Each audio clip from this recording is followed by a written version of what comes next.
What's going on, everyone? I am spending the day with the Ride1Up Portola, the Portola folding bike from Ride1Up. I came to a new section of the Greenway here. We're gonna check it out. Never ridden it before. And the plan for today is I'm gonna ride, hopefully I think it's like 10 or 11 miles over to the State Farmers Market. And we're gonna grab some goodies with our cargo baskets here and ride back. But let me show you what the Portola is. I'll say this right from the jump. If you're looking for a bike that is smaller, easier to manage, lighter weight, someone short can ride it, has good build quality, pretty good power actually, and tons of accessories available, you're in the right spot. This is the Portola. I mean, thing's beautiful. They call it a warm gray. The color's warm gray.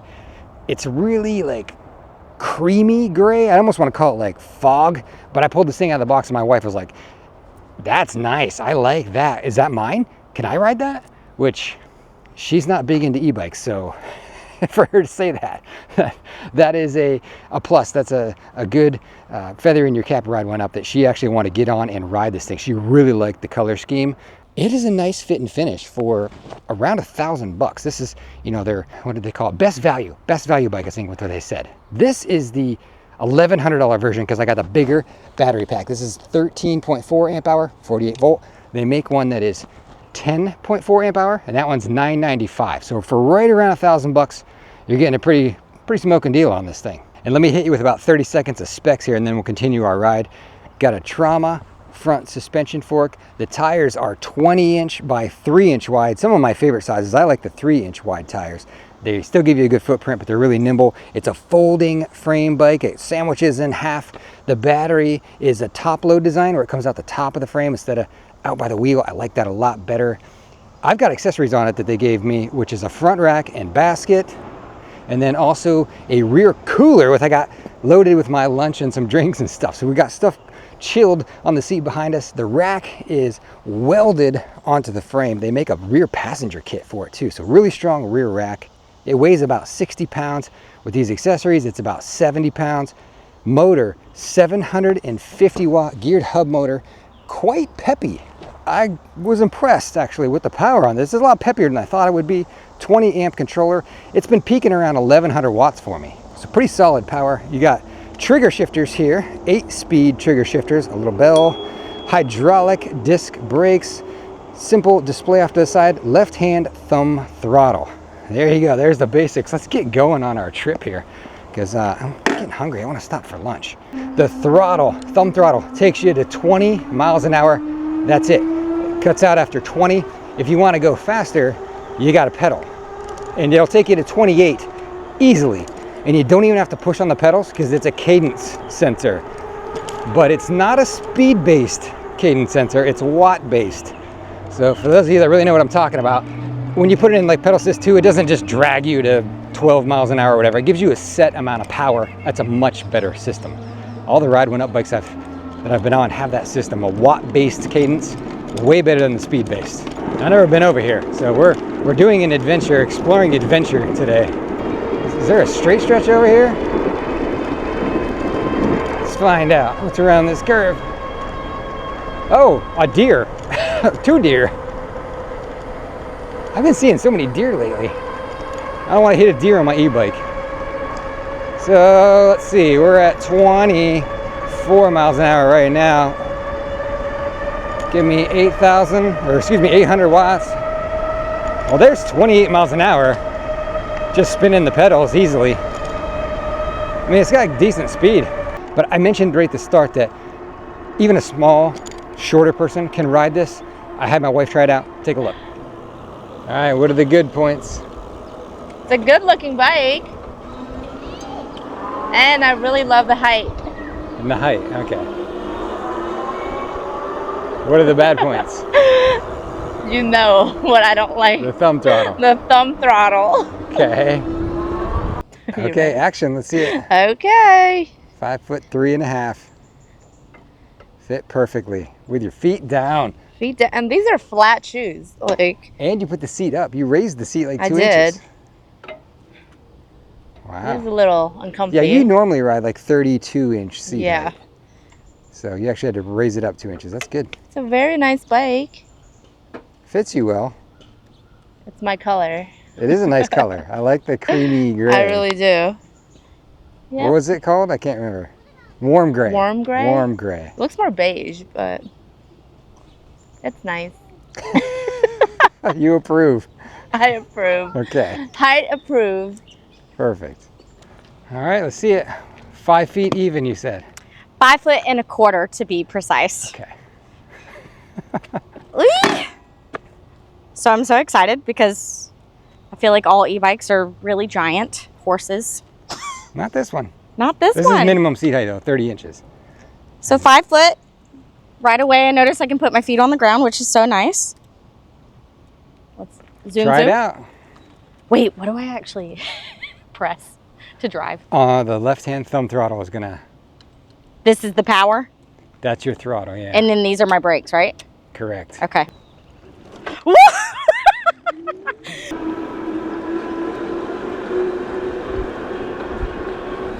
Oh, I need one in my life. I need one of these. Once you ride an e-bike, you'll never go back to a regular bike. No, why would you? You get addicted quick. I already am. This is like relaxing at its finest. It takes all the work out. Truly, you just get to enjoy it. Yeah. Okay, what's the verdict? The verdict is Sold? that I'm now obsessed. And I think I need one. Okay. So it's very easy for her to ride it. She could get on this bike and put her feet pretty much flat on the ground, which is pretty rare for an e-bike. The minimum seat height, 30 inches. And I can even ride it at 6 feet tall. It goes up plenty high for me to get enough of my legs extended where I'm comfy on it. And since there's no traffic over here on this greenway, for some reason, it's just dead over here. I haven't seen a person yet. The step through is super low too. 16 inches really to like the top of this bar right here, where you're gonna put your foot through. About 16 inches, so really low. And it's pretty wide too. But I keep getting sidetracked. Let's go put in some miles here. I gotta get to my destination here.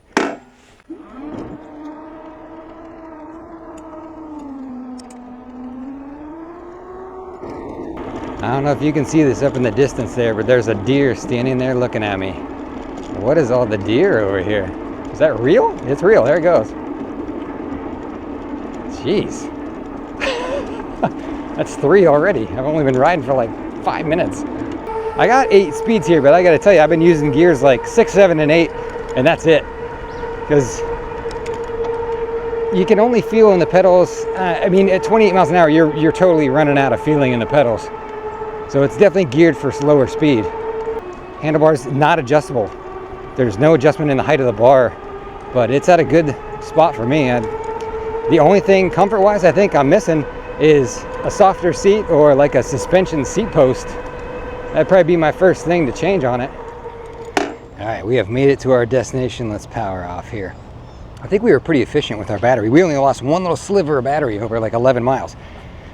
Here we go. Pretty cool place. We got all kinds of fresh produce and everything over there. There's some buildings over here with more food, lots of stuff to get at the farmer's market. But let me show you my cargo capacity on the Portola. They gave me the front rack with this basket that just kind of sits in here. Then you got this cargo net that stretches over the top. I got sunscreen, bike lock, some stuff in there already. But cooler, here we go. Let's check it out and see how efficient the cooler is. I mean, it's still frozen. It's just got that, I don't know what you call this material, but I'm sure it's not a highly efficient cooler, but hey, I've got cold water to drink here because it's like 90 degrees out.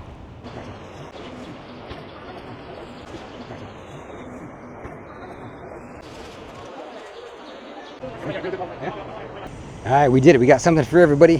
One of Citizen's favorite chocolates, some jelly for the kid, salsa for the wife, blackberries, blueberries, and some fresh corn. My kid loves fresh corn, so let's get this packed in there. All right, it's all packed in that basket. This thing just stretches over the top. It's pretty convenient, and then it hooks onto the bars here. There we go. Holds it all in there. The chocolate's got to go in the cooler. I don't want this to melt on the way home. It's like 90 degrees out. This is a pretty cool little setup.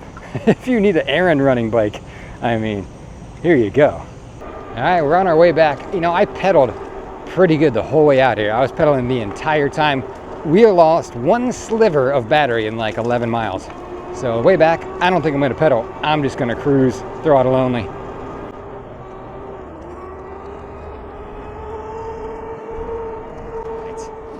I gotta tell you this. It's extremely convenient having the cooler. I will say that. None of my other bikes have a cooler on them because I fit a lot of stuff in the front basket, but the cooler is my favorite part. Having cold, ice cold water on hand because it gets hot in North Carolina. But we've gone quite a bit. Let's see, we're down 2 bars on the battery. 2 bars, and I've traveled 19 miles. And it's showing over half the battery left, so pretty good range. I mean, it's been pretty efficient. I'm on mostly flat greenway, so that helps a lot. And I weigh 180 pounds, but I think I could easily get 40 miles out of this thing. And while we're stopped here real quick, let me just tell you a few of my likes and dislikes so far. First off, you know, I love the cargo in the cooler thing. That's so cool. And it's a quick release cooler. It just kind of snaps on, clicks on to the rear rack, and you pull one lever on the bottom and it clicks right off. It's really cool. I love the top load battery, where the battery comes in from the top instead of by the wheel. I love the low step through. It's easy to get on. It's lightweight. It's got surprisingly good power. I love the color scheme of the thing and the fit and finish and the build quality for $1,000. Now, for some of the dislikes, these are highly specific to me, of course, but the seat and seat post, it's a pretty firm seat. There's no suspension in the seat post, no suspension on the bike, so that'd be something I'd add. For the front fork, just great, but I want something on the back. The throttle, it's a thumb throttle on the left hand. I prefer twist on the right, not a major deal. I've been pedaling a lot on this thing, actually. And also, the throttle is capped at 20. You don't get the full power out of the throttle. It cuts out at 20 miles an hour. If you want to go the 28 plus, get all the power, you have to actually pedal the bike. I always like having full power on the throttle. I'm a power junkie, right? And then the pedal assist system, I prefer torque. This is cadence, but it is a watt-based cadence, so I'm okay with that. Other than those little things, it's been pretty great for me. I will say I'm still stuck on all the accessories, but then they also make like pet carriers. You can put your dog on the back, and passenger kits where they give you a rear passenger seat and probably pegs. And I know they're on back order, but I probably will pick up a rear passenger kit because my 5-year-old would love to ride on this thing. All right, well, let's get back out on our journey home, and we'll give you some final numbers on how much range this thing has.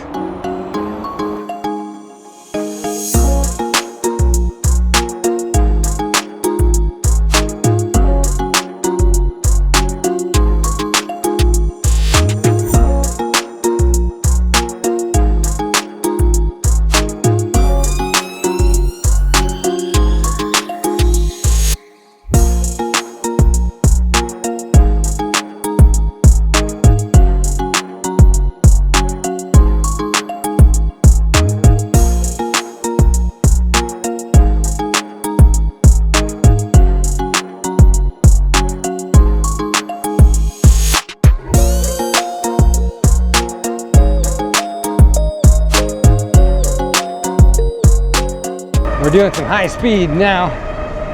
26, 27, 27 and a half. There's 28. We're chewing through some battery now. All this real high speed stuff. Uh-oh, battery's flashing. Oh no. Battery is flashing at me, but you know what? This is right where I parked, I think. Yeah, I made it. I made it back. We made it safely back to the Tundra with this battery indicator flashing at me. Let's see how many miles we went. 24.3 miles. 24.3 miles, and battery's almost gone. I mean, on the way back, I did a lot of high speed stuff, really eating it up. Not pedaling a whole lot other than just to get the cadence sensor to kick in. So, but if you ride conservatively, you'll go much further than that. Well, here's how you take these things off. There's a release lever underneath the cooler. And it slips right off. In the front basket, I'm just gonna unclip the net and it comes right out. There's all my goodies. I'm not gonna bother folding it because I have a truck.